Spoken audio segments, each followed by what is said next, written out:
My name is Gary Biszantz, and I'm the owner of Cobra Farm in Lexington, Kentucky. I've been a thoroughbred owner and breeder for 56 years, having won my first race at Santa Anita in 1956. I've had numerous hundreds and hundreds of winners, stakes horses, and have raced in countries all over the world.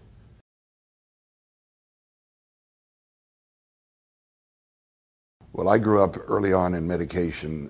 when it was very light in the 50s, 60s, and 70s. And at Santa Anita in those years,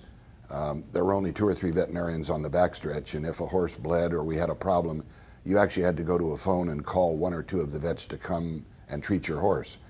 And horses bled at that time, but there was ways of drying them out, et cetera, and drugs were really not that prevalent in that period of time.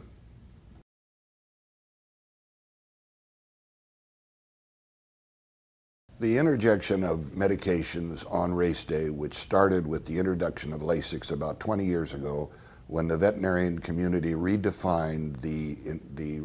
recognition of what basically therapeutic was to heal an injury illness, caused a change in racing where we were led as owners to believe that horses would run longer and they would run more often and field sizes would be bigger.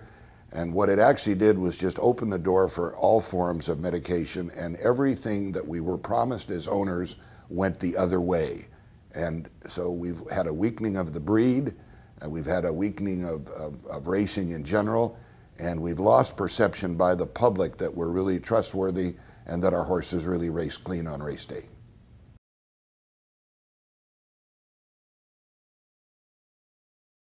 Well, I think that the perception has changed dramatically in the last 10 or 15 years on a periodic basis, and the rest of the world now looks at America as being out of touch with the way the rest of the world is functioning.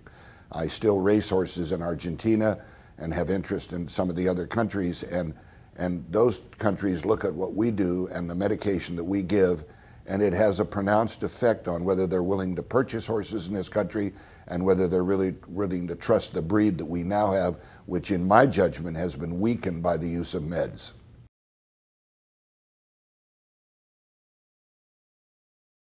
I would absolutely support a phase out. I would be perfectly happy with the elimination of all drugs on race day, but I'm perfectly happy with a phase out of it on an orderly basis if it was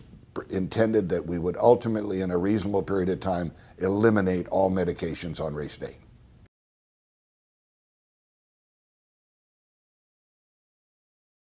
I think probably one of the strongest things that we could do would be every member of TOBA and every good owner in America who loves the horse and loves our racing and wants it to survive and wants it to grow for their families and their children should be pledged to run their horses without Lasix on race day.